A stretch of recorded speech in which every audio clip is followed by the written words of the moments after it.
Welcome, and thank you for joining us at the Jewish Democratic Council of America's Florida's 20th Congressional District Democratic Candidate Forum, hosted by our organization, the Jewish Democratic Council of America's Florida chapter.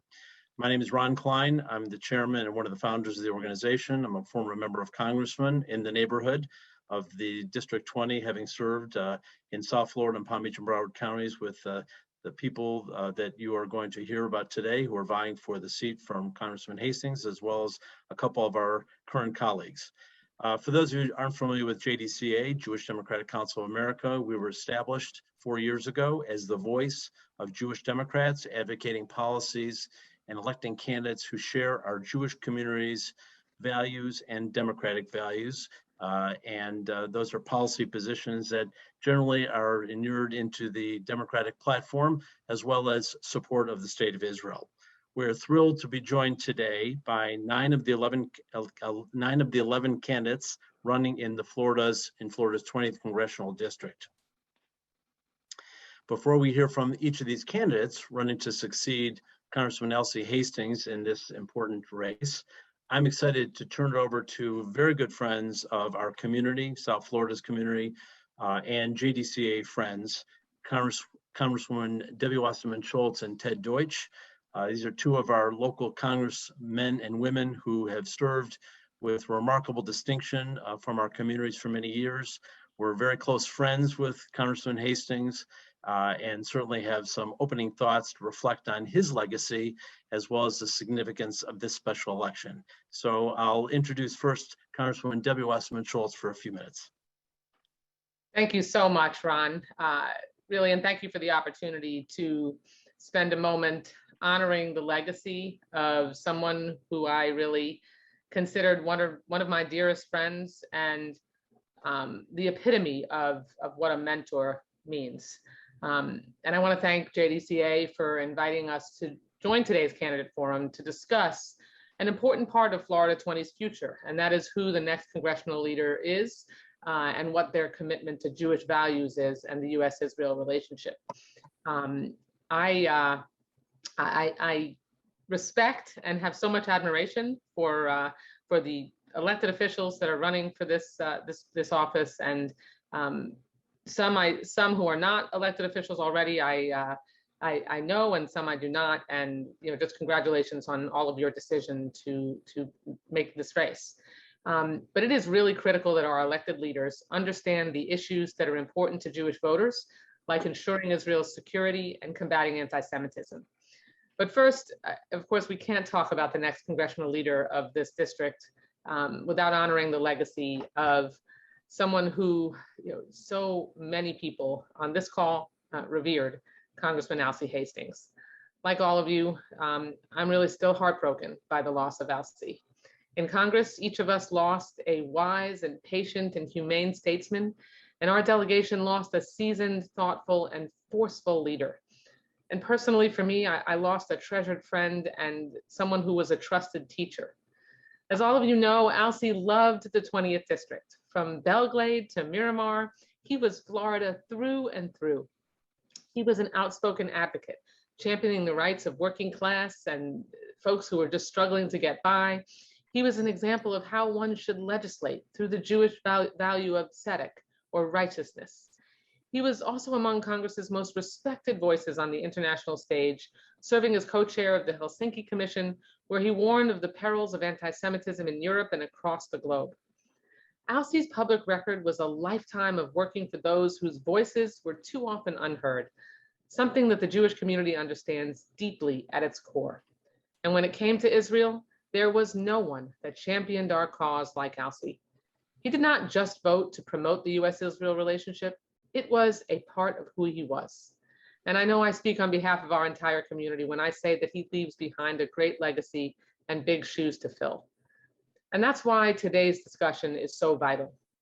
We must ensure that the next person elected to the 20th District in Florida advocates just as strongly on policies that are consistent with our Jewish values. The next representative must support the U.S.-Israel relationship and understand the deep importance of Israel's ability to defend herself by herself.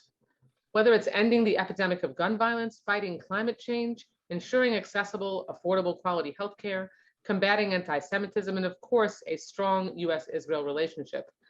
That all remains steadfast and true. Our party's ethos is deeply rooted in the values of Tikkun Olam, which is repairing the world, welcoming the stranger, and defending the rule of law. And the values that come forth from the next representative of Florida 20 should share these ideals as well. And let me be clear, Democrats are united behind Israel. While Republicans try to politicize the US-Israel relationship, Democrats have overwhelmingly stood repeatedly, again and again, behind the US-Israel relationship and behind making sure that Israel can remain a Jewish and democratic state. 95% of House Democrats supported a resolution explicitly condemning the BDS movement and strongly opposed deliberate discrimination against the Jewish state. The vote to supplement Israel's Iron Dome missile defense system just passed by an overwhelming margin of 420 to 9.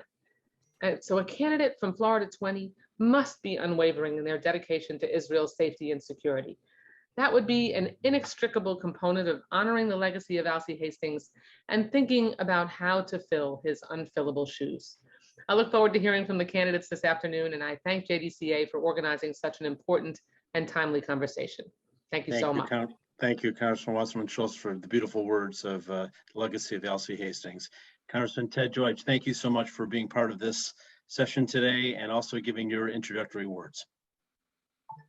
Thanks so much, Ron. Thanks to you and Halie and JDCA for hosting this forum today.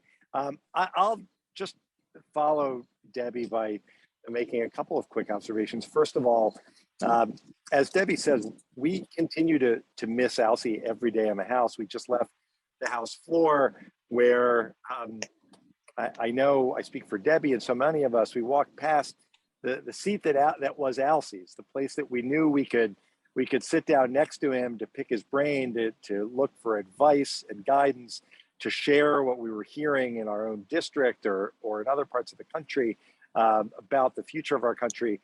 We miss that greatly. We miss him greatly. These are really big shoes to fill, and I'm sure everyone running for this seat understands that.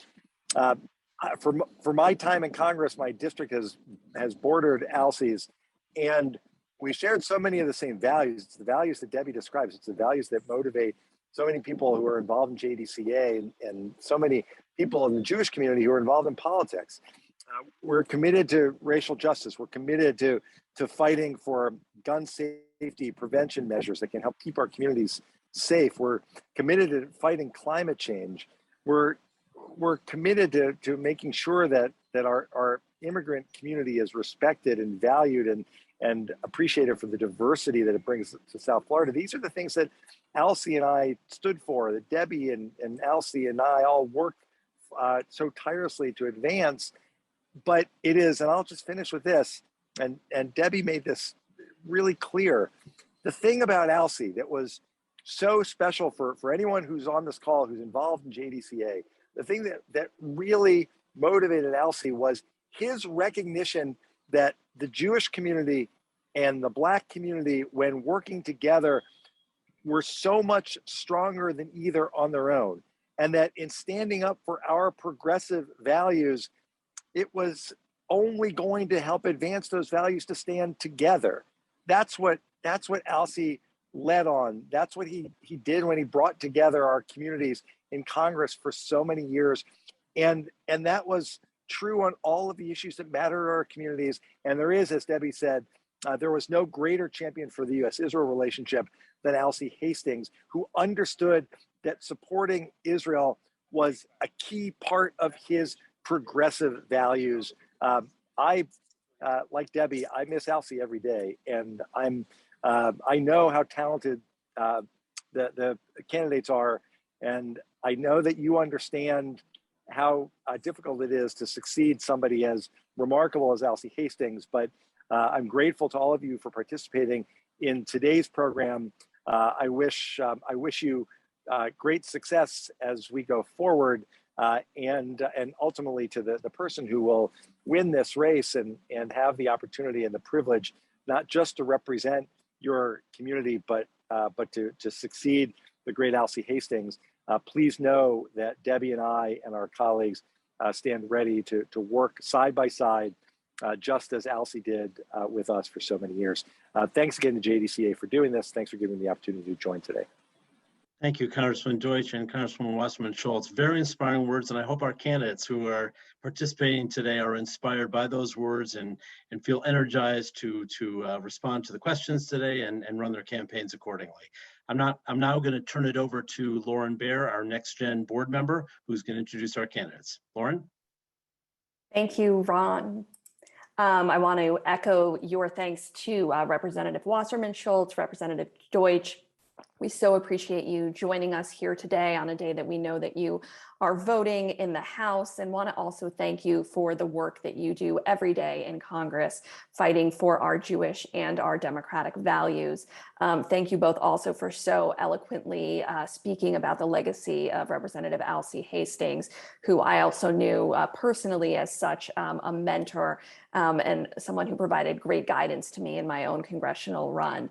As Ron mentioned, my name is Lauren Baer. I'm a proud member of JDCA's Next Gen Council, and I hope you all will join me in thanking the group of incredible candidates that we have here with us today. Allow me to introduce them. We have Commissioner Barbara Sharief, Representative Bobby DuBose, Commissioner Dale Holness, the Reverend Elvin Dowling, Emmanuel Morel, Representative Omari Hardy, Dr. Phil Jackson, Commissioner Priscilla Taylor, and Sheila Cherfilus McCormick. Thank you all again for joining us.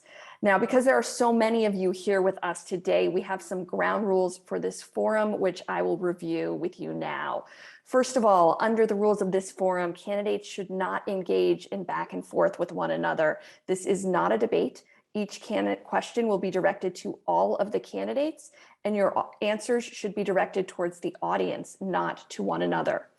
Candidates will have each of them 1 minute for introductory remarks. Following that, JDCA's CEO, Halie Soifer, will ask the candidates a series of questions. Candidates will again have 1 minute to answer the questions, and the order in which candidates will answer will rotate from question to question.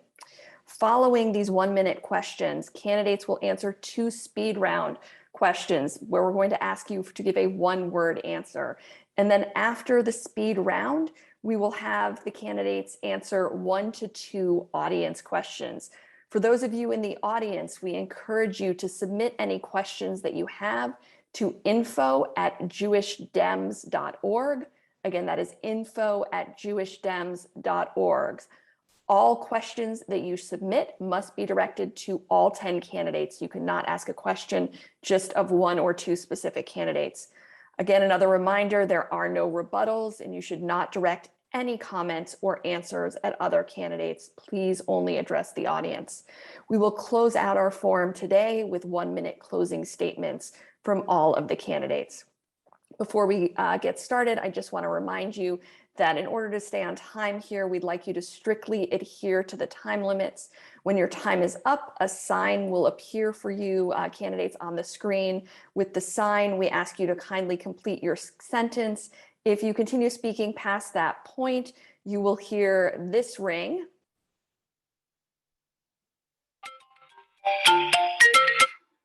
And that will be your indication to stop speaking.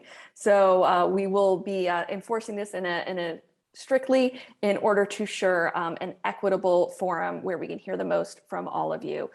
So with that, I'm going to pass it over to Halie so we can get started with this forum. I know we're all excited to hear from each of you today. Thank you.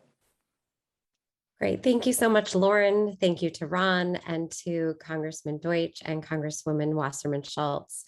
I'm thrilled to moderate this panel on behalf of JDCA, and even more thrilled to see so many candidates running in this race. JDCA strongly supports our vibrant democracy and works to ensure that all voices are heard. That's why we've invited everyone running in this primary. Importantly, the views expressed today represent those of the candidates and not necessarily those of JDCA. Without further ado, we will now hear directly from 9 of the candidates who are with us today for their opening statements. With the permission of the candidates, we will address everyone by first name, and we will go in alphabetical order, beginning with Barbara, followed by Bobby, Dale, Elvin, Emmanuel, Omari, Phil, Priscilla, and Sheila. So over to you, Barbara. Thanks. I'm Barbara Sharief. I'm Dr. Barbara Sharief, Broward County Commissioner for District 8. I've had the pleasure of serving Broward County for 11 years. In that time, I've had the privilege of being appointed twice as Broward's first African-American female mayor. During my time on the commission, I've had the privilege of serving as the first African-American female president of the Florida Association of Counties. In that time, I advocated for the entire state of Florida on issues like healthcare, Medicare, Medicaid, clean water, criminal justice, and mental health reform. I was also chosen to go on the APEC trip for African-American leaders, where I'm excited to share my knowledge and my support for Israel today. I thank you for this opportunity and look forward to your questions.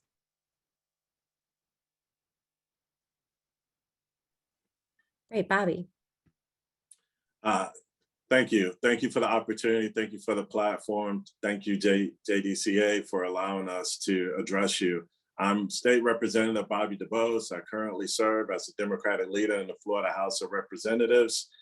Prior to that, I served as a commissioner in the city of Fort Lauderdale for approximately 6 years, where during my time as a commissioner, I served as vice mayor, also served as president of the Broward League of Cities, and also served on the Florida League of Cities Exec Board, which manages over 400 cities. I am a graduate of the University of Florida. I am the proud husband of one Yvette DuBose. Today we celebrate 20 amazing years of marriage. We have 2/5 kids. I say that because we have the honor of raising my wife's 3 sisters, 3 kids. And I look forward to the conversation. And again, thank you for the opportunity.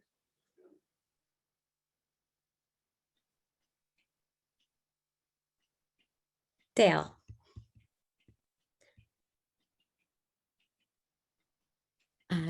Dale, please unmute. There we go. Thank you so much for having this forum. Thank you to our members of Congress and former member of Congress. Thank you for your service to our community at large. I'm Dale Holness. I was elected in 2004 to the City of Lauderdale City Commission, serving with Mayor Richard Kaplan, Commissioner Howard Berger, understanding the needs of recognizing that we're a country that have diversity. And certainly our Jewish brothers and sisters are at the table with us as we move forward to build and strengthen our community. I visited Israel in 2019 along with Mayor Richard Kaplan. I'm sorry, not Mayor Dean Trentalis, on a trade and cultural mission. We went up to Jerusalem, Haifa. We stayed in Tel Aviv. We joined with our sister city there in Haifa, with Fort Lauderdale, working to build stronger and better relationship between both our countries, where we can have investments going back and forth that benefits both nations. Israel is certainly an important country to us.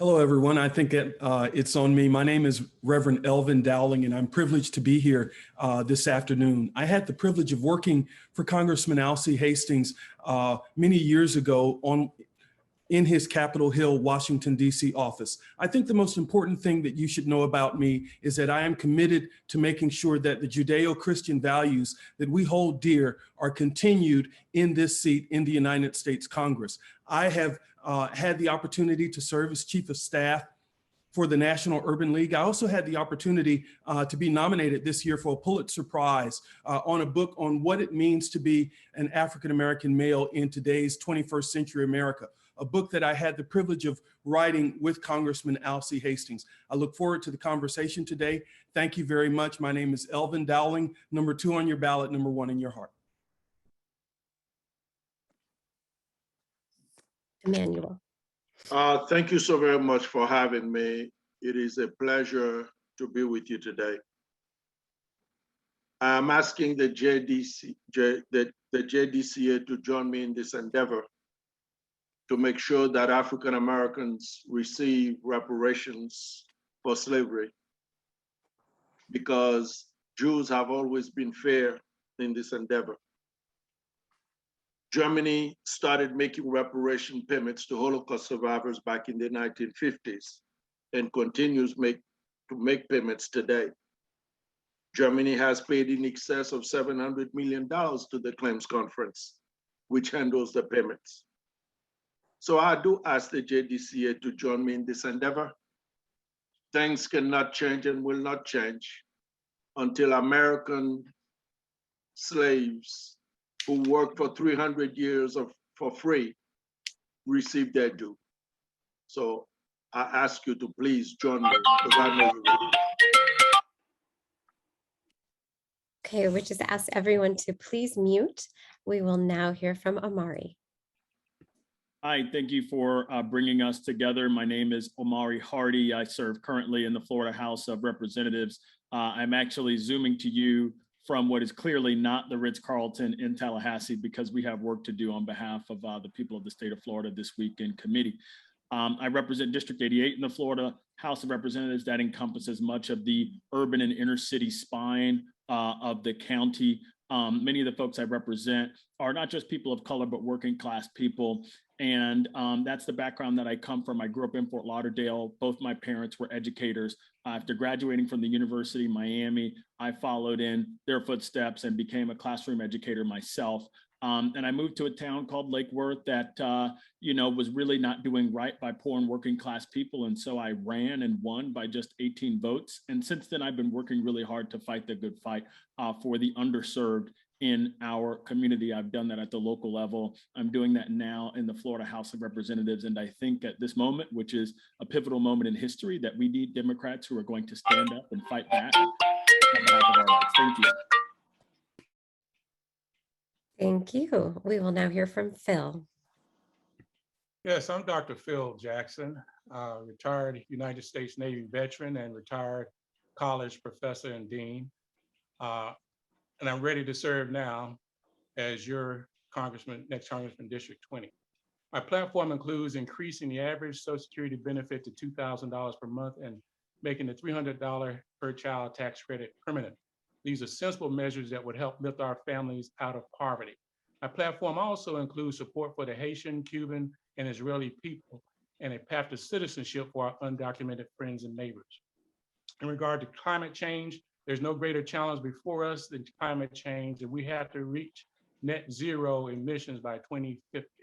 I'm an educator, and I believe that young people are our greatest asset, and we have to provide them with the best opportunity to succeed. Thus, we have to provide them with quality public science, technology, engineering, and math education from K-12 through the first 2 years of college. We also need to forgive up to $50,000 of student debt. And thank you for the opportunity. Thank you. We will now hear from Priscilla. Okay, thank you. Thank you so much. And thank you to JDCA for having this forum today. And it was certainly nice to see some of my cohorts from before, as Ron Klein and some of the others. But it's such an honor to be here. And again, my name is Priscilla Taylor, born and raised in Florida. I have been a resident of Palm Beach County for the past 30 to 40 years. After moving here, I sought to be involved. I served on numerous boards and commissions, both here locally and nationally. My first foray into public life was as commissioner for the Port Authority, where I served as chairwoman twice, and I oversaw one of the largest developments at the port. I left there, went to the Florida House of Representatives, where I served for 3 terms. I was Speaker Pro Tem and Minority Whip. The governor at that time appointed me to come back to Palm Beach County because one of our commissioners took ill. I served as the first African-American mayor of Palm Beach County and commissioner. Thank you. Thank you. Sheila. Good afternoon. I'm Sheila Cherfilus McCormick. I'm a mom, wife, and CEO of a healthcare company. But what has really shaped me is being the daughter of immigrants. My parents migrated here from Haiti, fleeing a dictator, and came with nothing, no pictures, no real sense of our legacy. My mission was to ensure that we can succeed by education. So I went on to go to Howard University for my undergraduate degree, University of Maryland for my Master's of Business Administration, and St. Thomas University School of Law. On my trajectory, and as I moved through, it was the Jewish community that helped pull me through any barrier that I had. And that's where I'm intimately tied and committed to the Jewish community, because I too have noticed that us moving forward as a community does take a coalition. And the Black community, the Christian community has been wanting the same for so long, and we've moved forward. That's why I've been so dedicated with Christians United for Israel. And that's why I'm so committed in moving us forward together. So I thank you for this opportunity so we can explore how we can continue the legacy, but more importantly, how we can ensure that Israel is safe. Thank you. Thank you. Thanks to all of our candidates for your opening statements. We will now move on to questions. We will start with 4 questions that were drafted by JDCA, but for the audience, please do send your questions to info@jewishdems.org, and we will try to get to them. The first question is regarding voting rights. Republicans have spent the past year introducing and imposing stringent rules, making it harder to vote in nearly every US state. In Florida, Governor DeSantis signed one of the most restrictive voter suppression bills into law in May, which many argue will disproportionately hurt voters from minority communities. If elected, how would you counter restrictive voting laws, ensure free and fair elections, defend our democracy, and promote more representative governing institutions? We will start with Bobby, followed by Dale, Elvin, Emmanuel, Omari, Phil, Priscilla, Sheila, and then Barbara. And I will just say at the outset, once the candidate ahead of you is finished, please just go ahead and start with your answer. Over to you, Bobby. Okay, thank you for the question. It's a big question. Just coming out the heels of last session, being a minority leader, where we had to fight SB 90, and we had to do it in such a vigorous way. But it really speaks to what we have here today. When we talk about voter suppression, we're talking about the Jewish community and the Black community and our history that goes as far back in the Black community as the starting of the NAACP, which I'm a life member of. And so as we move forward, we have to continue to combat. We would have to make sure we pass try to pass the George Floyd, the John Lewis Voters' Right Act. And also we have to, in a very succinct way, continue to not only shape policies, but also look at our Supreme Court, because this battle will go beyond just the states. I think that we'll have to fight a lot of this in the courts. So we have to look at potentially expanding the Supreme Courts. But what we see today is very reminiscent of our past, and it really speaks to why we must stay together, the Jewish and the Black community. Thank you.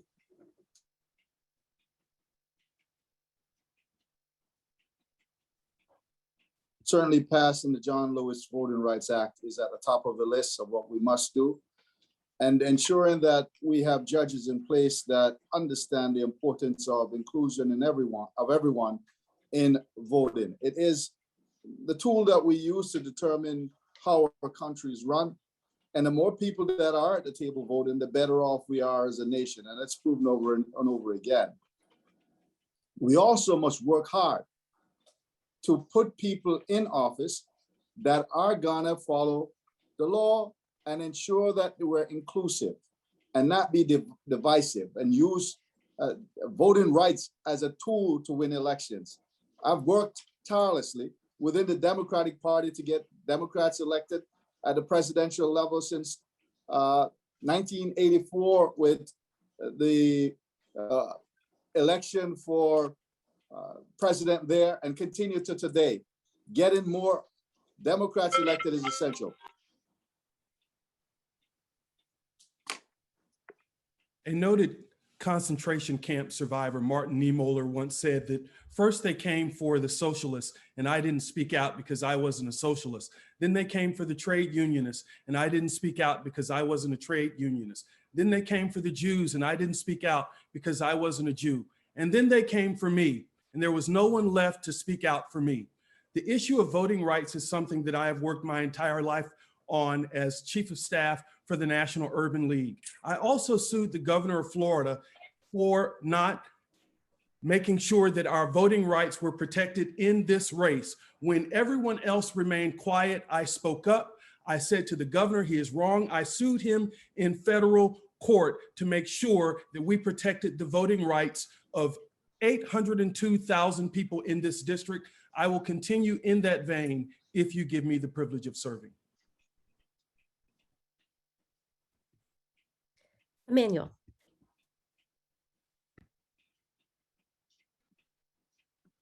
I will fight to end the filibuster. That's been my the number one thing that I would do. And I would implore my fellow Democrats, especially the White House, to expand the court, because we cannot deal with these Republicans. They don't believe that people like me, Black folks like me, should have the right to vote. And it's been like this for years. It's been like this for years. So we must fight them. But the first thing is to end the filibuster and expand the court. Thank you so much. So I think the first step is for us to pass HR 4, the John Lewis Voting Rights Advancement Act, as well as HR 1, the For the People Act. Obviously, HR 4 will ensure access to the ballot. HR 1 will ban the partisan gerrymandering that allows representatives in the legislature to choose their constituents rather than the other way around. But then we have to take a step back and realize that we're talking about passing a second Voting Rights Act because the Supreme Court gutted the first one. And so any Supreme Court that will gut the original Voting Rights Act passed 56 years ago and reauthorized many times since then will have no problem about gutting a new one. So we have to expand the courts if we're serious about protecting access to the ballot. But to the broader question of ensuring that we have a more representative government, look, there are 700,000 people living in the District of Columbia that have no real representation in the Congress. That has to be addressed, as well as the situation in Puerto Rico. And so that's my position there. We have to pass these bills and admit DC. I think that the Democrats are on the right track in terms of pushing for the John Lewis Voting Rights Act, and also the For the People Act that would take big money out of our politics. We also have to ensure that we end gerrymandering and have a fair redistricting process, particularly here in the state of Florida. We haven't had the opportunity to have a voice in that process, and the governor seems to be dragging his foot in that area in terms of holding listening sessions across the state to allow people to have that input. So I would push to end gerrymandering, unfair gerrymandering, and to get big money out of our politics. Thank you very much for the question. What I would do as far as voting as it is right now, because we know that just today, the Republicans actually blocked again the Voting Rights Act that was brought before them. And this was the one that Manchin had put forward.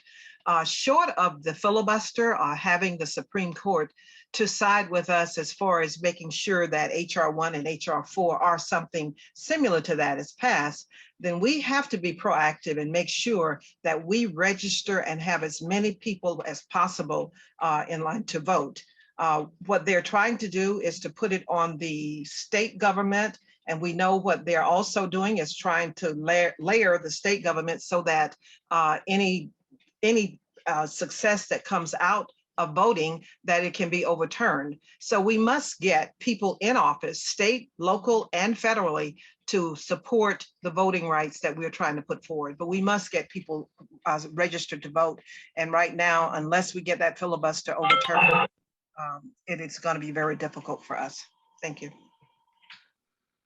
Recent activities, especially looking at what happened on January 6th, shows us the importance of actually passing the John Lewis bill, especially when we realize that there are certain groups that are doing their hardest to disenfranchise voters and to make sure that they have discriminatory tactics. So we will not be able to articulate ourselves and have a voice. And that is the danger that we face going into this next century. So advocating and passing that bill is imperative to ensure that we're not taking advantage, to ensure that we have a voice at the table, but most important, to stop the voices of hate that have trying to been coming through from this last presidency and other people who are afraid of the voices of the people of minorities. So we won't have an active say on how we move forward. So one of the most imperative things that we can do to protect ourselves on a systematic manner, especially on a federal level, is to ensure that we do pass the John Lewis voting bill.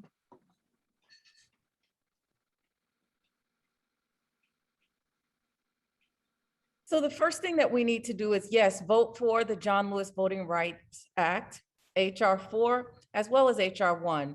But in addition to that, I think that Florida needs to stop purging voters if you're not going to allow for same-day voter registration. We've had automatic rights restoration voted on, and 2 Republican governors here have stopped people from getting their automatic rights. I think that if we're going to do anything to even the scales in terms of the Supreme Court, we need to vote to add 4 more seats. My great-grandparents came here as slaves in 1908. And I know the value and what we've gone through to get our freedoms and our voting rights. And I am going to be a staunch advocate in Congress to make sure that I ensure that every vote counts. Thank you. Thank you. We will now move to our second question. In the past 4 years, the Trump administration significantly inhibited immigration to the United States, including using discriminatory practices, which is a direct violation of our values. As Jewish Americans, we understand how important it is to have humane immigration that accepts refugees and asylum seekers and provides a pathway to citizenships. Florida has become the center of these political fights as Ron DeSantis works to detain Haitian refugees. If elected, how would you work to improve our immigration and asylum systems? We will start with Dale, and from there, followed by Elvin, Emmanuel, Omari, Phil, Priscilla, Sheila, Barbara, and Bobby. And again, feel free just to pick up where the other candidate before you leaves off. So starting with Dale. So first, I believe we need to codify the fact that we ought to be following an immigration policy that doesn't allow for discrimination. We see what happened in Texas, and it continues over a very long time. Immigration is a tool that benefits our country. In Israel, I learned that clearly each time a new wave of immigrants came into the country, the economy grew. Immigrants contribute tremendously to building and uplifting our nation. Many starts businesses, many of the Fortune 500 companies were started by immigrants. We're going to have to educate America that immigration is something that's not harmful. It's not taken from, it's adding to our country. When you look at the fact that full immigration reform would grow economy by $1 trillion, we must educate the American public that that's a benefit that it brings to all of us, not to just some of us who might be immigrants.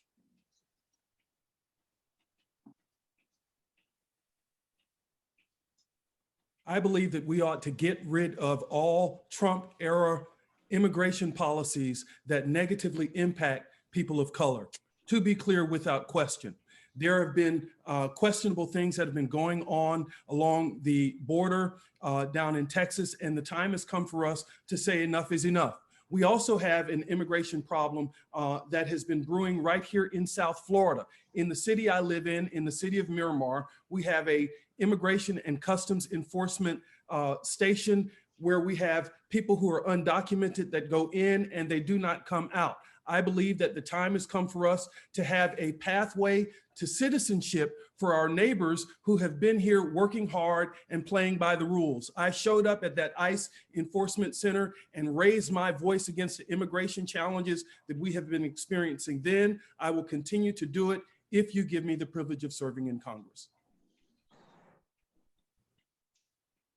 As one who immigrated to this country at the age of 15, it is personal to me because I have family members right now who are undocumented, and I do have friends who are on there who are trying to come over to cross from Texas from Mexico to Texas. Look, the United States, we all know, is a racist country, and it has always been thus as it pertains to Haitians and other people of color. What I will do is to fight to come up with a plan, an immigration plan that will end this TPS foolishness and give everybody a green card and a path to citizenship. That's what I intend to fight for. I'm tired of TPS, temporary protected status. Enough with that. It's time for permanent residency and move on. Thank you.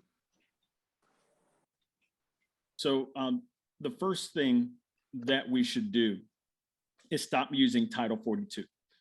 We should stop expelling migrants who are here trying to seek asylum before they've actually had an opportunity to do that. That's number one. We should also stop defending the use of Title 42 in court right now, which is what the Biden administration is doing. The next thing we have to do is we have to provide a pathway to citizenship, not only for immigrants who are here undocumented, but also for documented immigrants who are here on some sort of temporary status like TPS. I think that's very important. But what's even more important than that is pursuing a broader and more permanent reform that recognizes that our immigration system is fundamentally racist. It is costly and complicated on purpose. This is designed to make it difficult for poor and working class people of color to immigrate to this country. And so I think that we need to find a way to make it easier for folks to immigrate here. And that I think will not only be good for migrants, but good for America. American history reflects that we have used immigration policy as a way to keep those out of this country who we don't want here. The current immigration system is broken and needs to be reformed to allow a path to citizenship for our DACA recipients and our undocumented friends, neighbors, and family members. We have to end the Trump era Title II that uses COVID-19 pandemic as an excuse to turn immigrants away without the due process of law and without asylum and hearing. TPS is fine with me as long as it leads to an opportunity to receive permanent residency and a green card. We also have to focus our attention on the Northern Triangle of Nicaragua, El Salvador, Honduras. We need to focus on those nations in the Western Hemisphere and provide opportunities for them to have economic growth at home, to curb those push and pull factors that bring them to our borders in dangerous very dangerous territory. Thank you. We must start the process of a pathway to citizenship. This is something that has been lingering for too long.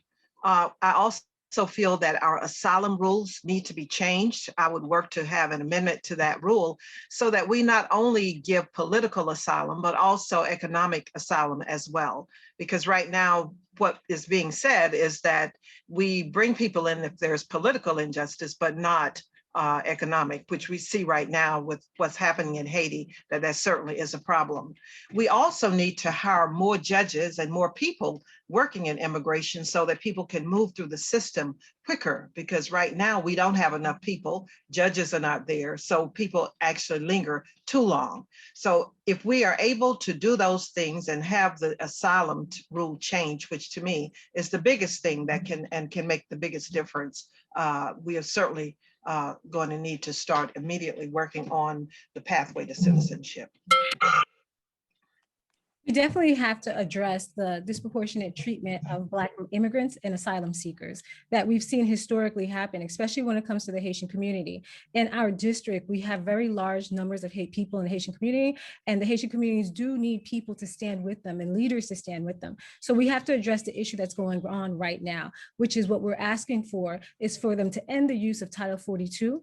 In addition to that, to give everyone a fair chance to actually prove critical fear, because that's not happening right now. And we need to find out why is it that other immigrants are and not the Haitian people. In addition to that, if we are asking for humanitarian parole, we know there was an assassination of the president, the earthquake, and the consistent problems that we had in Haiti. The United States has to acknowledge its involvement in Haiti and some of the systems and the processes they have that have led to more of dependency instead of sustainability. And so when it comes to addressing us as a whole, we do have to have a pathway for citizenship. But at the heart of it, we have to examine why is it that these rules aren't.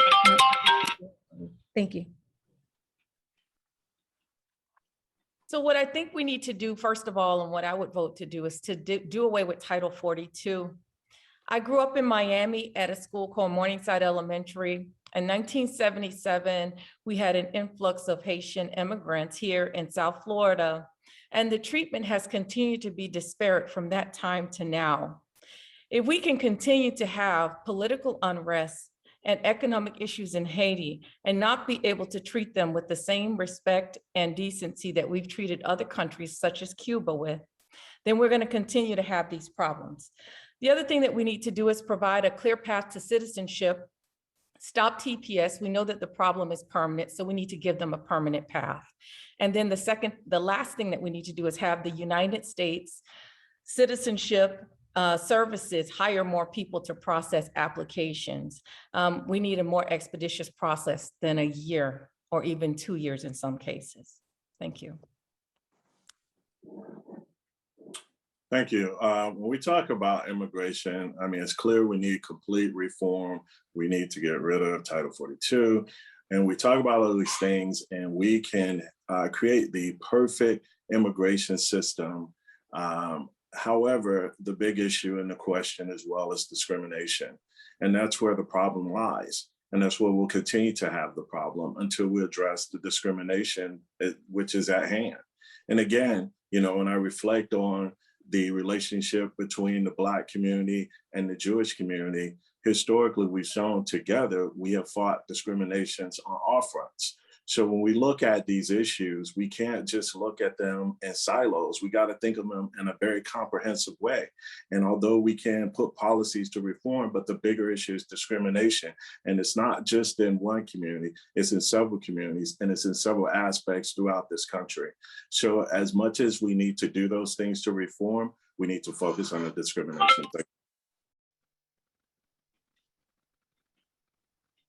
Great, thank you all. We will now turn to our third question, and this is regarding Israel.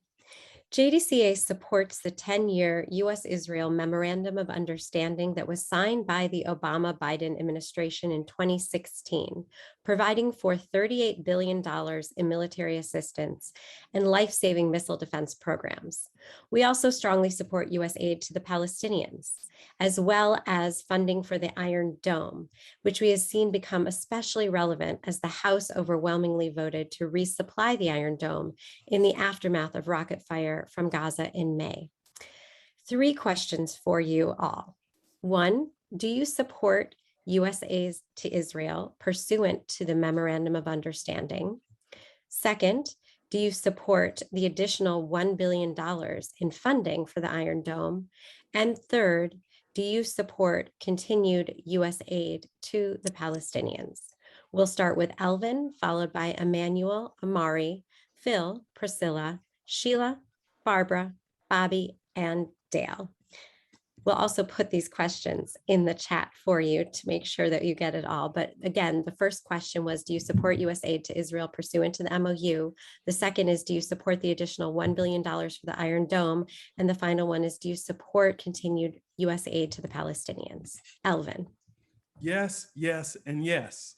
I support all 3 of those measures. And I think it's important to note, particularly with regard to funding for the Iron Dome, that we have to make sure that Israel has the resources it needs to defend itself. And anyone who thinks otherwise, we really should ask the question, what are they doing and why are they saying that? And so, yes, I do support those efforts. And I also think it's important to understand that we ought to make sure that we say with a loud and clear and convincing voice that we do not support the BDS movement. It is critically important for people to understand that we have to stick together as Americans who believe in democracy and the identity of the Jewish people and their nation.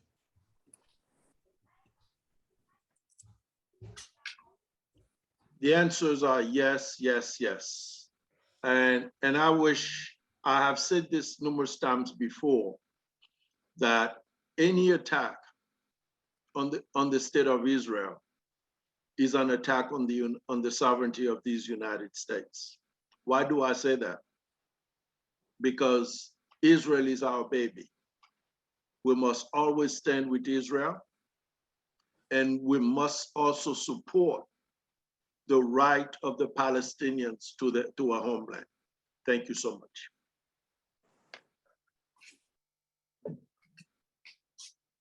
So with respect to U.S. aid to Israel, I have no problem with fulfilling our agreement of the $3.8 billion of aid, provided that that aid is conditioned on ensuring that Israel respects the human rights of the Palestinian people, which are grounded in international law.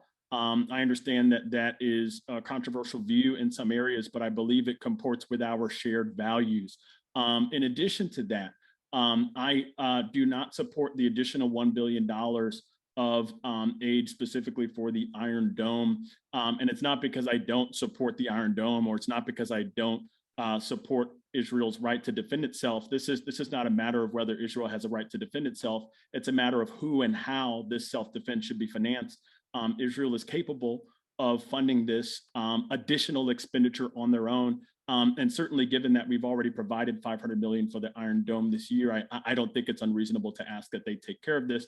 And of course, I believe that we should continue humanitarian aid to the Palestinian people.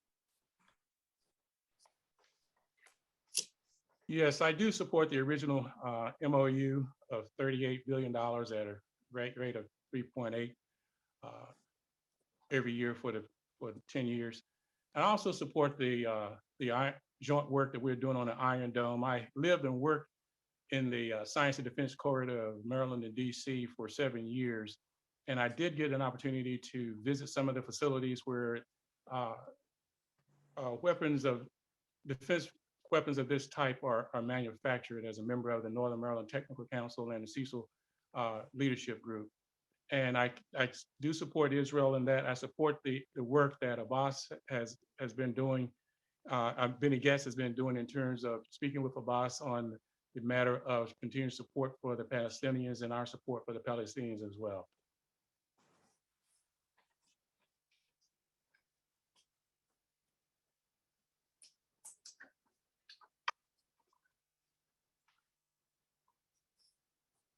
Priscilla? Yes, I do support the MOU. I feel that we made a commitment and we should honor that commitment of the $38 billion. I also support the Iron Dome. That is something that assures that Israel will be able to protect themselves and protect us as well. That is very important.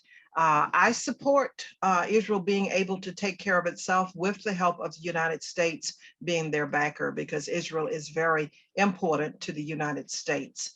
And what was your other question? Because I think aid to the Palestinians. Oh, yes.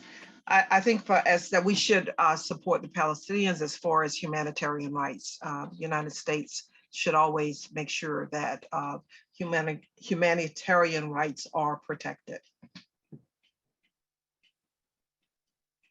I definitely do continue to support the memorandum of understanding and even considering increasing the amount, especially with the Taliban taking over Afghanistan. In addition to that, I do believe we should continue funding the Iron Dome and even that $1.8 billion, especially when we're looking at the rise of anti-Semitism that has been taking over, or what we're seeing and people aren't calling it out. In addition to that, I do think we should continue to help the Palestinians, especially when it comes to humanitarian aid. However, we have to ensure that the Palestinians are divorcing themselves from any terrorist groups and even Hamas.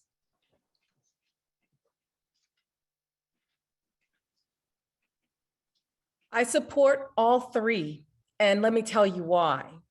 During my trip to Israel, I was able to visit Kibbutz Ian Zavan on the northern border. And I met with the captain there, and he showed us how Syria and Iran continue to knock on the doors of Israel and attack.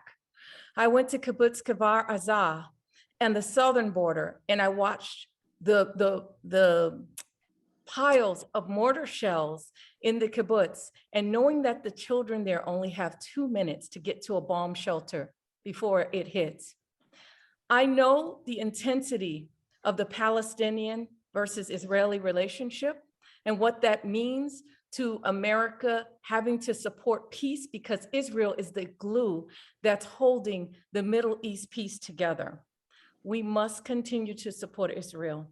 It is imperative that we fund all three, and it's unconditional for me. And no to BDS.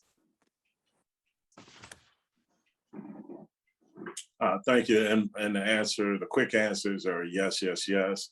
When we talk about the MOU and it's historic in nature, I think it just again speaks to the connection that we have with Israel. Israel is very important to us in so many ways, and it has served us time and time again as relates to technology, during our COVID times. So I think that, yes, we must continue to support the MOU.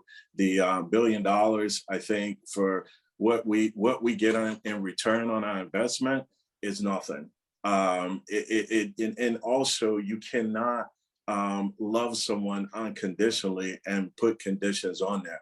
I think if we're all honest with ourselves and we say we want to continue to uphold Congressman Alcee Hastings' legacy, we must, in the same way, love in a very vigorous way, support Israel. Thank you.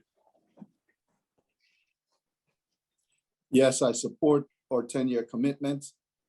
We must live up to our commitment in order to maintain credibility around the world. If we don't, we won't be credible. In terms of aid to Israel, we must understand that this aid doesn't just go to Israel. It is spent mostly with American companies. So we're getting benefit from that here locally also as a result of that aid. The aid to the Palestinian certainly is humanitarian, needs to be done. I would say this also, if we can get them to the table, we ought to let them understand that we'll do more if they decide to get to a peace accord with Israel, which will benefit their people in terms of creating prosperity and benefit Israel also. So I think that's a key component of what we must look to do in the future. The Iron Dome, it benefits us because any advancement in that technology, we utilize to defend ourselves around the world also. So we're not giving away anything. We're benefiting ourselves as a nation when we do these things. Great, thank you so much. We will now turn to our fourth question regarding climate change. The newest UN report painted a grim picture of the ongoing climate crisis, underscoring the urgency of major climate action. Reducing carbon emissions might be the most pressing issue of our time, and climate change is now the top issue among Jewish American voters, according to a recent Jewish Electorate Institute poll. How would you address the climate crisis if elected to Congress? We'll start with Emmanuel, followed by Omari, Phil, Priscilla, Sheila, Barbara, Bobby, Dale, and Elvin. Emmanuel. We'll start with the Green New Deal. I believe it is the best way to prevent catastrophe. And I'm not sure whether we can prevent catastrophe at this point, because we seem to have missed the mark already. But since we are here, the Green New Deal is our only hope. If we can do anything to prevent this nightmare, is to start right now. I remember in 1980 when I first heard Al Gore speaking about this issue. It seemed so far-fetched, and now we're here. So let's support the Green New Deal. Thank you so much.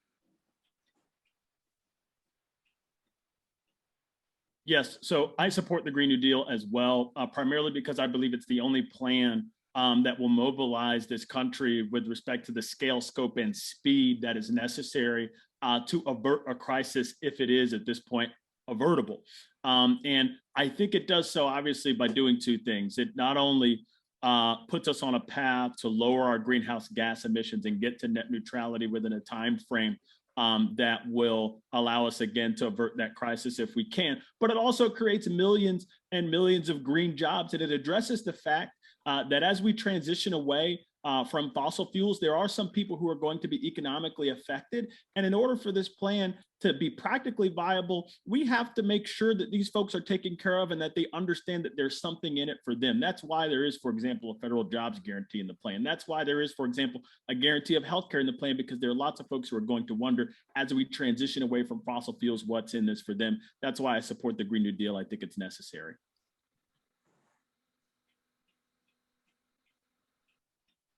I think that there is no greater challenge that's facing our nation and the world than the threat of climate change. America needs a clean energy revolution. We have to reduce the emission of greenhouse gases into our atmosphere. The United States can reach 100% clean energy economy and reach net zero emissions by 2050. And through the Thrive Act, which creates green jobs, high-paying jobs, union-oriented jobs, jobs that will support families, I think we can do that. So I would push for the Thrive Act, and which incorporates elements of a Green New Deal. Thank you. I feel that the spending bill that President Biden has in place right now addresses infrastructure, climate change, and this is what makes it so important that we get it through. We need to embrace the Green New Deal. We need to harden our infrastructure. We need to focus on electrical cars.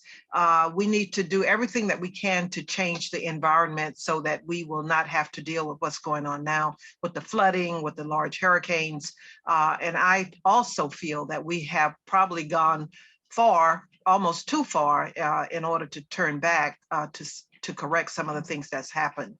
But the infrastructure has to be hardened, and the Green New Deal is something that would benefit all of us, but it is certainly important that we do it and do it now, because with what's happening in the world today, we can't wait another 5 to 10 years because the earth might not be here if we do. Thank you.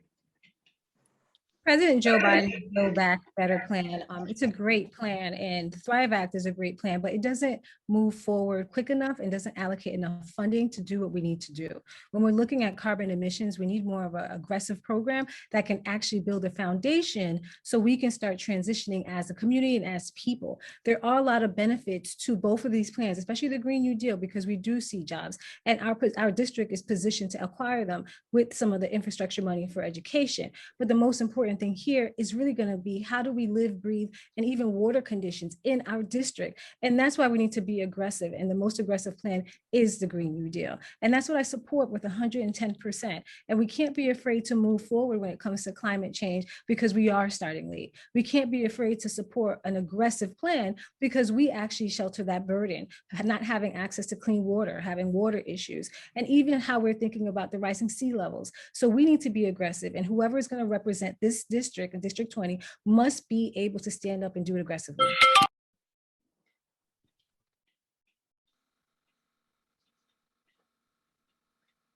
I support protecting the environment, decreasing our dependence on fossil fuels, and increasing the use of renewable energy. As a member of the 16 County Coalition on Water Resources, I have fought climate change by advocating to Congress to complete the 68 projects that we voted to support to improve Florida's aging infrastructure and provide for safe, clean drinking water, renew our aquifers, and get Lake Okeechobee up to where it needs to be so that the flow can continue and we can stop the algae blooms and all of the other harmful effects that we see in Florida related to climate change. President Biden's Build Back Better plan is a good start for us, not only for the aging infrastructure and water, but also with my 13 years of experience on transportation, we can identify projects to bring that money down to Florida and create good, high-paying jobs, sustainable jobs. Thank you.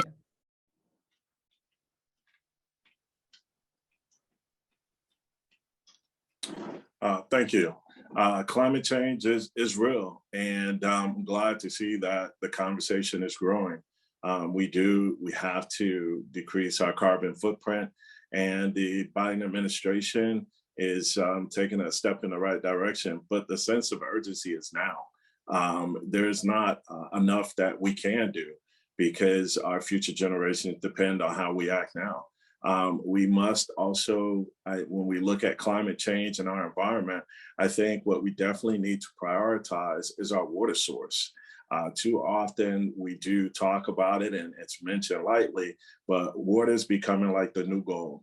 And the fact that so much of it is being polluted and we're losing it is making it even more of a resource. You have states that are fighting over. So when we talk about climate change, we must talk about our water source and make that the #1 priority when we take on this topic, because our future depends on it. Thank you.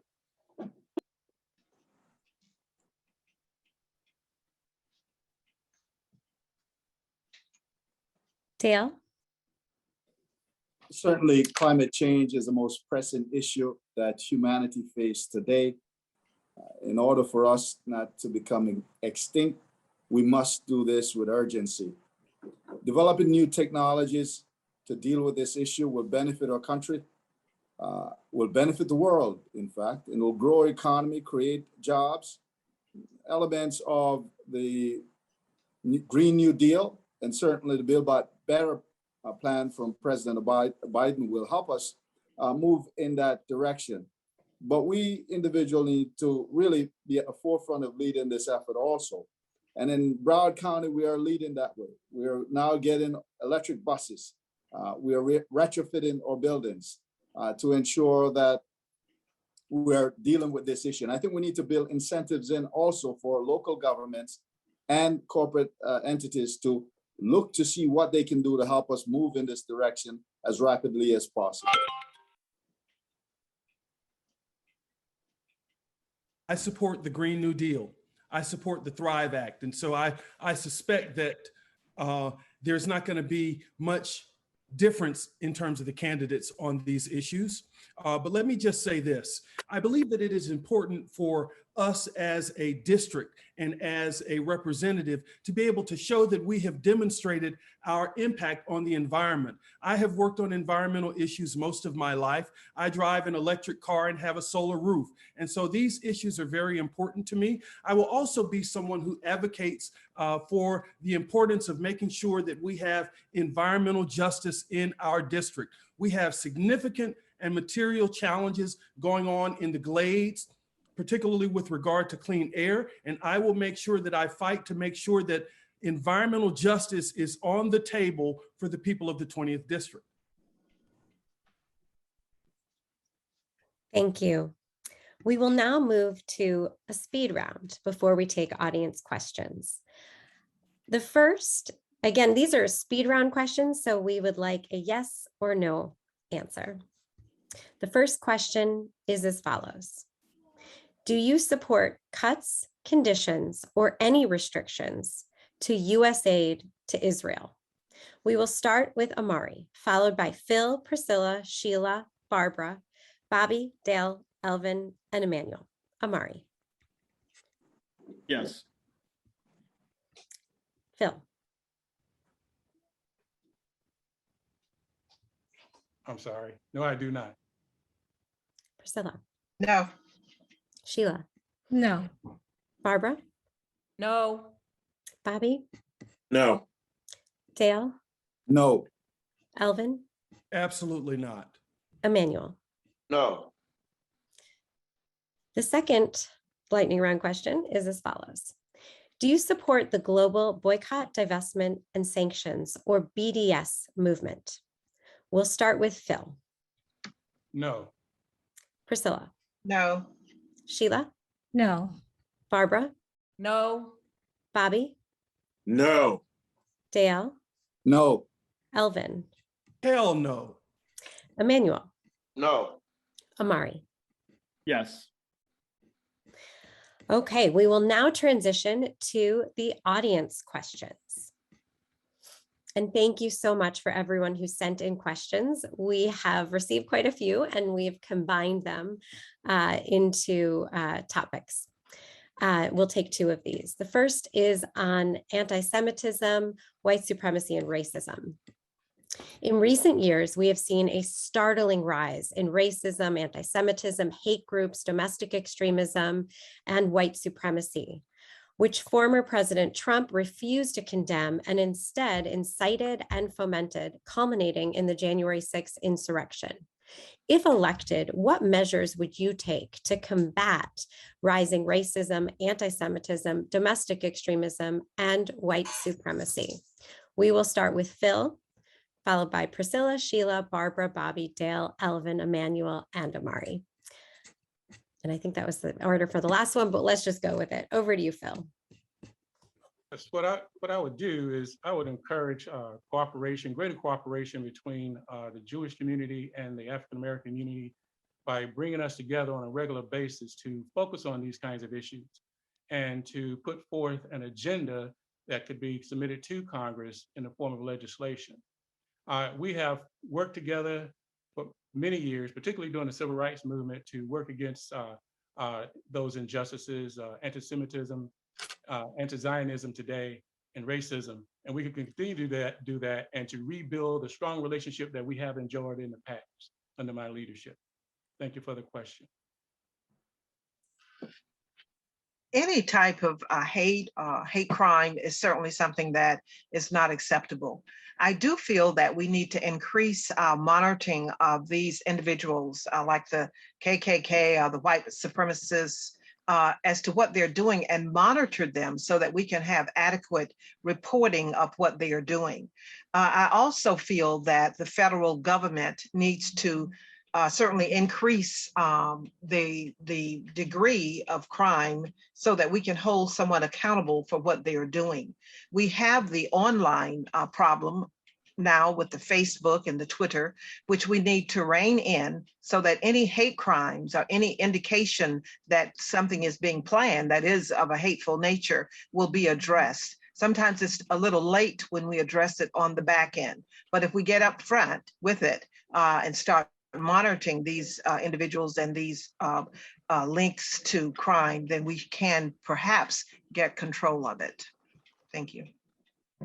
There's a huge misinformation campaign that we have to deal with, even when it comes to allocating funds so we can actually have real conversations and education programs in our colleges. We see that a lot of our college students are falling captive to this misinformation. And so we have to be fighting it actively and ensuring that we stay together, because once you have people allowed to attack or say anti-Semitic things, then now we're divided. As minorities, we need to come together and make sure we're coming together and protecting each other and ending white supremacy. In addition to that, even in Congress, there's a need for us to encourage or even to have more people who are in fact progressive, but who are pro-Israel. The two can exist, and we must open up the lanes to have that voice, to stand with Israel, but still believe in progressive policies, to protect and end and put an end and call out anti-Semitism, but still have progressive policies.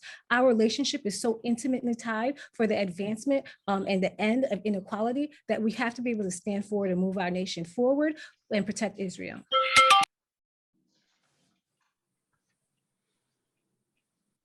So the first thing that I would do in Congress, because we're coming off of 4 years of Donald Trump, who spewed hate and changed the trajectory of our country probably for a lifetime, is I would support Chuck Schumer's bill to increase the nonprofit security grant program that is administered by the Department of Homeland Security to protect churches, synagogues, religious institutions, and to prevent hate crimes. Because if we don't do this, then we will continue to have this violence occur in our community. And I would condemn any act of violence and hate, and I would push to have standardized justice equally administered, not just on the community, but also these terrorist people who come from other countries and do this expedient justice. I think that we need to increase reporting, not only increase reporting, but we also must make the punishment fit the crime. Punishment has to be there. The other thing I think we need to do is education is a big piece. A lot of times it's the ignorance that fuels the behavior. And so we have to trust our institutional education institutions to educate individuals on the history. Also, I think the third thing I add is also funding. In the state legislature, we increased our funding to our Jewish schools because of the threat anti-Semitism to protect our young people. So I think we need a four-pronged approach: reporting, education, punishment, and funding.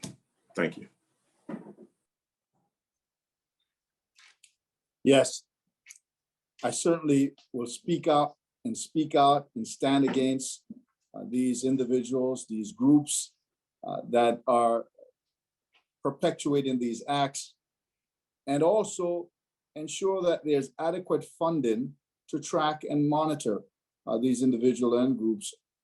And when it comes time for prosecuting, make sure that there's enough funding in place to adequately prosecute these folks. Unfortunately, there are too many who are in leadership, and we saw that demonstrated by our former president, who use the guise of free speech to spew hateful rhetoric.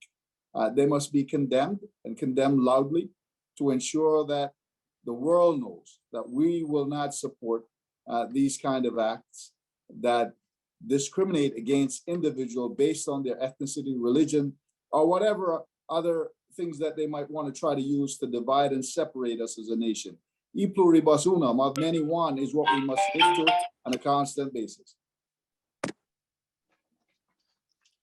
Many years ago, Martin Luther King Jr. talked about this idea that we are all tied together in an inextricable garment of destiny, that what affects you directly impacts me indirectly. And so I believe that it is important for us as leaders in the community to speak out against anti-Semitism, to root it out wherever it raises its ugly head. But I also think that there are some things that can be done as a member of Congress. And so if I get the opportunity to serve, I'm going to support legislation that earmarks federal funds to support the deployment of police protection at houses of worship. I also think that we ought to have a domestic terrorism statute that's created so that the Federal Bureau of Investigation can prosecute these heinous crimes. I believe that it is important that we work together as a community. Alcee Hastings taught me this when I worked for him on Capitol Hill. I want to continue that level of advocacy if given the opportunity to serve.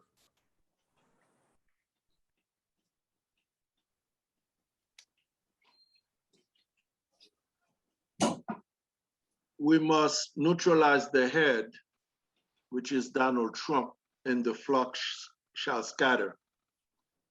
Back in the 1980s, as a member of President George H.W. Bush's Commission on Organized Crimes, we notified Washington that white supremacists were infiltrating every aspect of the country. And we are now paying for it. And it was not taken seriously then. And I don't think we're taking it as serious as we should right now.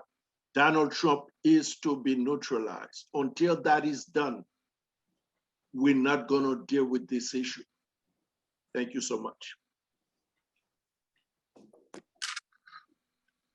Look, I believe that we're all woven together in a single garment of destiny. The folks who were marching in Charlottesville saying Jews will not replace us, they were there to protest the removal of a Confederate statute, of a Confederate monument.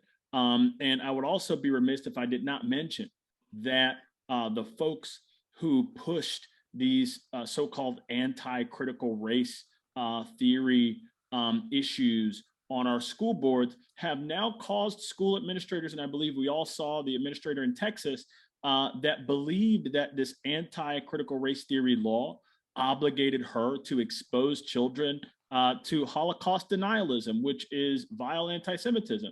I think that we need to have a serious conversation about white nationalism in this country and about domestic violent extremism in this country. And we have to confront and have serious conversations about this country's commitment to white supremacy. I think that's vital.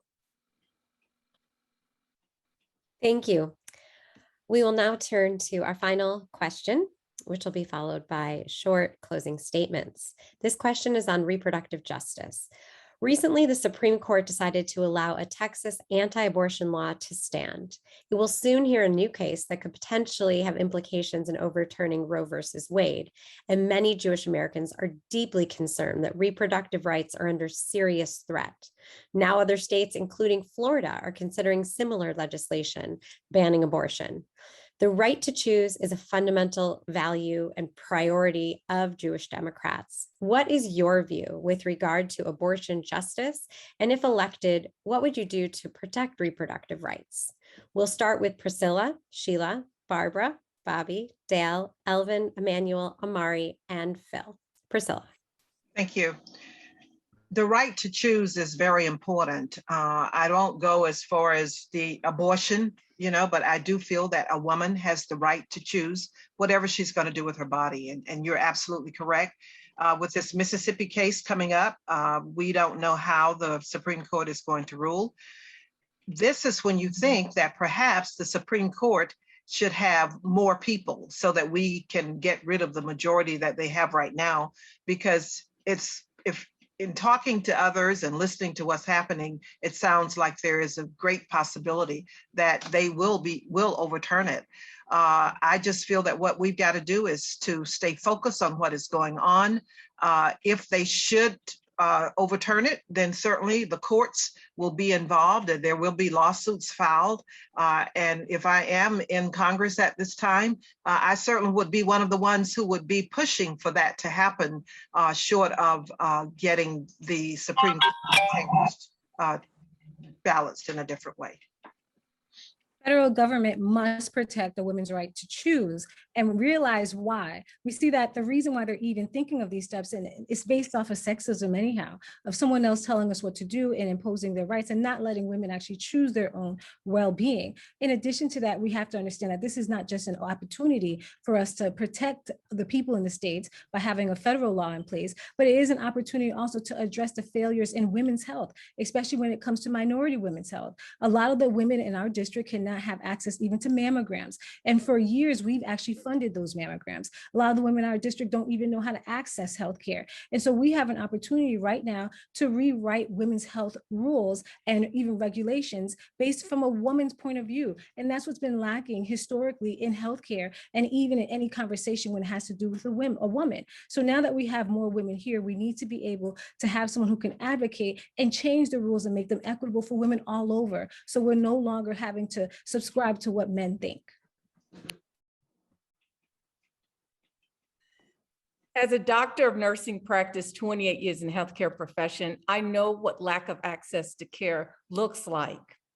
A woman's healthcare rights is a woman's business, and we need to stop these very radical conservative Republicans from trying to legislate a woman's right to choose.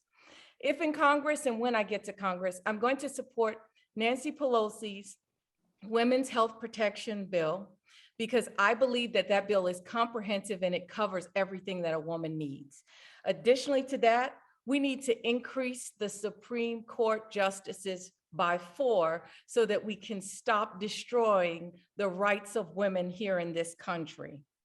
I think that for every woman, it is vital that they have a congresswoman like me protecting them. And I think I'm a good fit for Congressional District 20 in this area as well. Thank you. I'll do what I've continued to do for the past 7 years in Tallahassee, because we continuously have this fight on the state level. I'll support reproductive rights. A woman's body should not be legislated. I do feel that there may be a need to expand the courts as we see this battle shape up in the courts. Definitely would follow Speaker Pelosi on this issue. Being in Tallahassee and seeing this legislation come through from the other side, it's always interesting that the Republican Party is probably 80% male. And then on the Democratic side, our caucus is majority women. And so being able to operate and being in that caucus and understand the importance of staying out of a woman's business and being supportive, that's what I'll continue to do. Thank you.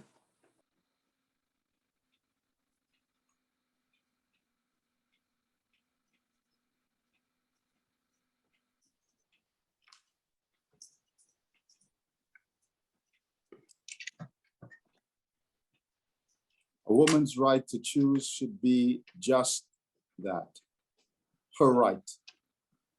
And anyone else who she may determine she should get involved in that decision-making process. Certainly, we need to ensure that the funding that we provide to Planned Parenthood is adequate for them to do what needs to be done. Expansion of the courts may be in order here, especially on this issue. We must also go back to what I said earlier. We've got to work together across this nation to stop these governors in these states and these legislatures from continuing to be. We must work to elect more Democrats at all levels to ensure that we don't continue to see these regressive policies that are coming from these different legislative bodies and these governors. I support a woman's right to choose. I also support, if given the opportunity to serve in Congress, I will support the opportunity to pass legislation that codifies Roe versus Wade as the law of the land. I believe that we ought to pass federal laws that preempt state laws that attempt to limit a woman's access to reproductive health. And when it comes to those state laws, I think it's important for us to understand that right here in the state of Florida, we're about to have one of the most consequential legislative sessions in a decade, where we're going to be discussing a woman's right to choose. So I support a woman's right to choose, but also support a woman's right to representation. And they will not have representation because at least 3 people who are running for Congress have walked away from their responsibilities. They will not be at the table when this legislation is being discussed. If you're not at the table, then you are most certainly on the menu. I will not walk away from my responsibilities. I will represent you to the best of my ability.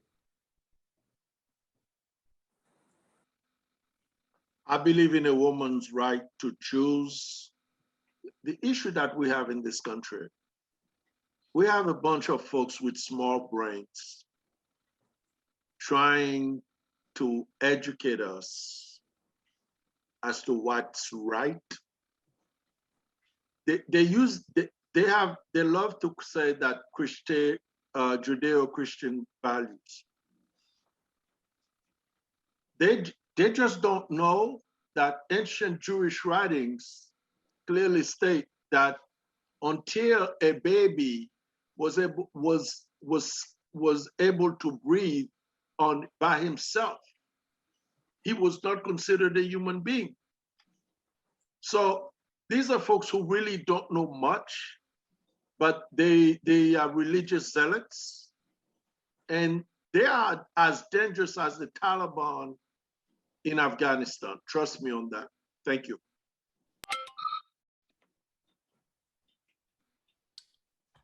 Look, I support a woman's constitutional right to choose, and I support the Women's Health Protection Act. I think we have to go further, though, and ensure positive access to reproductive care, including abortion care. That means mandating that insurers provide access, or rather that they cover the full cost of an abortion, and of course, repealing the Hyde Amendment.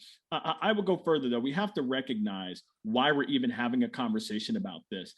This right was already protected by law. It was protected by Roe v. Wade. It was protected by Casey, which protected women from having undue burdens placed on the exercise of this right. And there's this thing, at least I thought there was this thing called precedent and stare decisis, which said that the Supreme Court should not overturn these things. But we know that the court is packed with partisan hacks who have an outcome-based judicial philosophy, insofar as we can call their beliefs at all philosophical. And so I think that in order to really protect a woman's right to choose, we have to expand the court and unpack the court that Trump packed. I just think that's critical. Yes, it's always amazing to me that whenever these bills are introduced that restricts a woman's right to choose, they're introduced by some man somewhere. As a man, I have to stand by Nancy Pelosi's bill introduced, the Women's Health Protection Act. And I support codifying Roe v. Wade into law. That gives a woman and her physician the right to make the decision during those first 2 trimesters of her pregnancy. Every woman must have the right to choose and the right to access quality reproductive health. Thank you.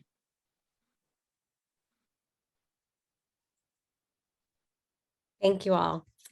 All right, we will now turn to the final segment, which will be 1-minute closing remarks. But before we do, I want to thank all of our candidates for answering the questions, both from JDCA and our audience, and thank the audience for submitting such great questions. We regret we couldn't get to every issue of importance to Jewish Democrats, including gun safety, economic justice, police reform, healthcare, and education, just to name a few. But we look forward to engaging on those and other issues with whomever wins this primary, and hopefully is elected in January to Congress to represent the great people of Florida's 20th district. We will now move to 1-minute closing statements, starting with Sheila, then Barbara, Bobby, Dale, Elvin, Emmanuel, Omari, Phil, and Priscilla. Sheila. Thank you again so much for allowing me to be here to speak to everyone. As I mentioned earlier, I feel like the Black community District 20 is deeply intertwined with the Jewish community. Our progress as a community, as a nation, is tied to the help of the Jewish community. In every space that we're in, we must stand together moving forward. Now, I am a candidate who's ready to go to Congress and stand up boldly for the district, unwavering, who's been consistent. And that's really what we need right now. We need someone who's not scared to stand up for the community, the district, and not subside to pressures. As a CEO of a healthcare company, I've applied my law knowledge from law school, my business knowledge, and I've been able to create over 1,200 jobs, create programs that actually link different communities towards continuing education by teaching in different languages, have been even able to provide services in healthcare and meet the needs of the district. And now the district needs someone who can go to Congress and continue that work that has proven results. So I thank you so much today for allowing me to speak to you. Thank you. Thank you for the opportunity. You know, as a doctor of nursing practice, as a home health care business owner who provides jobs to over 200 healthcare heroes, I know that this congressional district needs affordable healthcare, affordable housing, and a good living wage so that they can achieve the American dream of home ownership. As a person who was a victim of gun violence at the age of 14 by losing my father, I had to work 3 jobs to get through nursing school. I know that the only way to break generational poverty is through educational opportunities, and providing that in this district will change the lives of so many families out there. I am humbly asking for the support here today for November the 2nd. Please vote for Dr. Barbara Sharief. Thank you. First, again, thank you for the opportunity. I'll keep my closing simple and just say, Jewish people, people of color, Israel, we all have a lot in common. And Congressman Hastings understood that. Jewish people and anti-Semitism and racism, he understood that well, and so do I. So I ask you to vote for Bobby DuBose. I'm asking for your support. Again, Bobby DuBose for Congressional District 20, because I will get the job done. Thank you. Congressman Hastings was a friend and a mentor. Certainly, there are great shoes to fill, but I've pledged that I'll continue to build on his legacy. He visited Israel 20 times. I've been once. I intend to be there more. He was a loud voice for inclusion, for opportunities for all people. I will build on that. As a Broward County Commissioner and Mayor, I've worked to bring our community together during the pandemic last year and still continue to work across all lines. This district has tremendous amount of economic disparity, high poverty, high unemployment, low home ownership rate. We must work together to ensure that we're lifting up those who have been left behind and build a stronger, more prosperous country for everyone. And I've been endeavoring to do that as a county commissioner and as a former city commissioner in the city of Lauderdale. I'll continue to be steadfast. Please vote for Holness.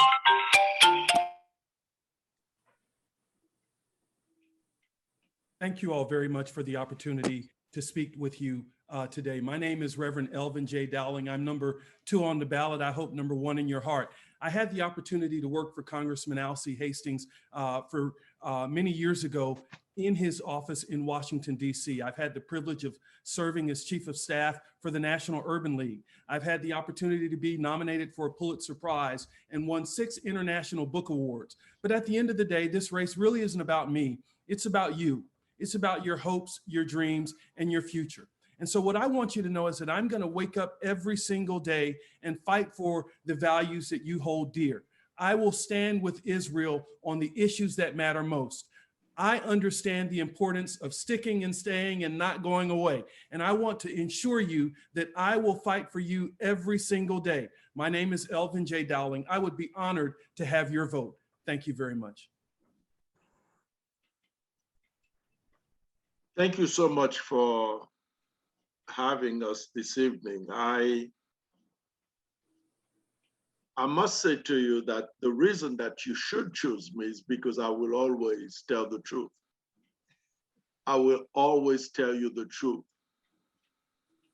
I will not always agree with some developments in the Middle East with Israel, but I will always fight for the protection of Israel. As I stated before, any attack on the state of Israel is an attack on the sovereignty of these United States.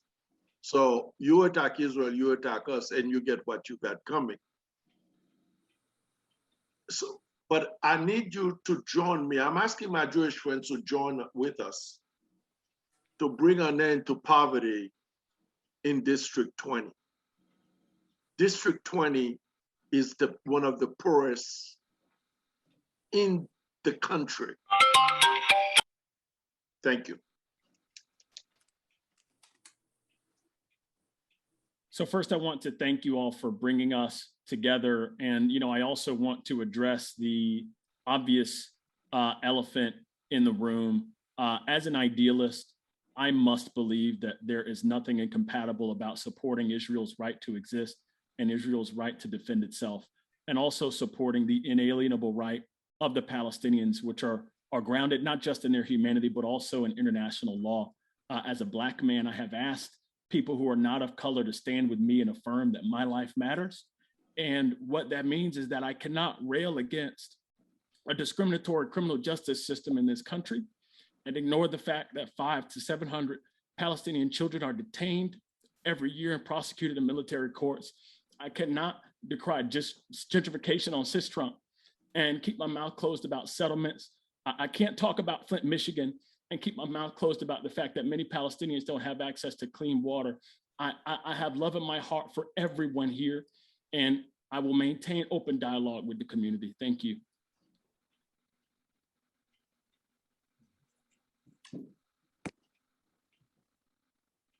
As a lifelong supporter of Israel and the Jewish people, I've always tried to stand with those who are on the right side of justice. I stand with you as members of the JDCA. I've reviewed your platform, and there's nothing in that platform that I cannot stand beside you on. I would like to see our communities grow closer together and to rejuvenate the kind of relationship that we had during the civil rights movement, where we stood arm in arm against injustice in this country, against racism, anti-Semitism, etc. America has to continue to support Israel, which is an important ally in the Middle East and the only democratic nation in the Middle East. We have to end tensions between the Palestinian and Israeli people by bringing Israelis and Palestinians together to negotiate a lasting peace under a two-state solution. That has to be a priority in our Middle East policy. I thank you very much, and I encourage your support. Phil Jackson, United States Congress, District 20. Appreciate this opportunity. Thank you for inviting us this afternoon. It is certainly my honor. And I must tell you that in having the forums and speaking to a lot of individuals from the Jewish community, I have learned a lot. I haven't known everything, but I tell you that I have learned a lot since I have ran for this particular seat. I've always known about the plight of the Jews because I always equated, I think we're so similar. We're more alike than we are different. And that's why it would be so easy to fight for the things that matter to you. I have a 40-year track record of working for the people of District 20. I value the people of District 20. I want to see everybody get ahead in District 20. I want to fight for the things that really matter for the people. And I do have a proven track record of doing so on the local and the state level and even the federal level. I want to use the experience that I have garnered over the past 20 years to continue working for the citizens and to be the strong and caring voice in Washington. So thank you so much for inviting me today.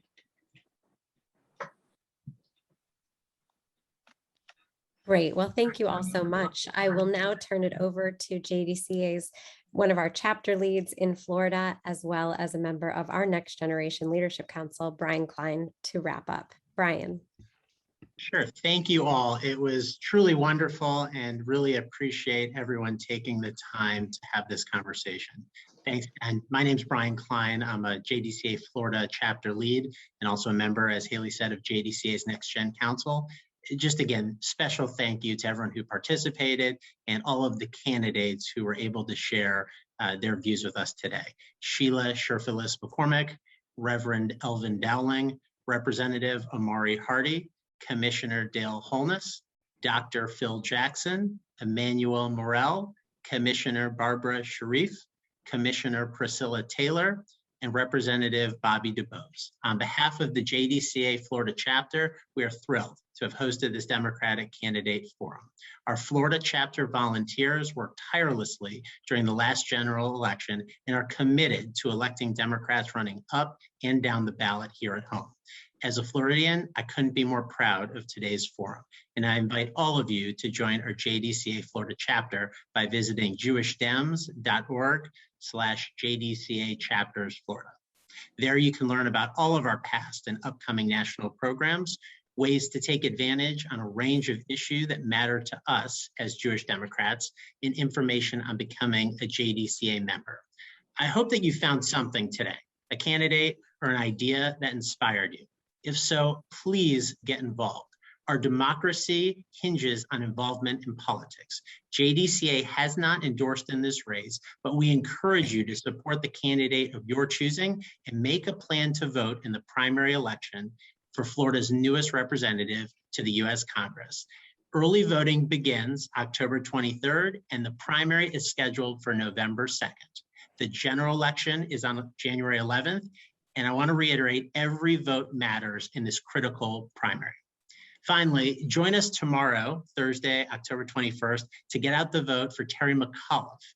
Join us for a virtual phone bank at 6 p.m. tomorrow, where we'll be joined by Bill Crystal. You can sign up by visiting the events page on our website. We hope you'll be there to help us keep Virginia blue.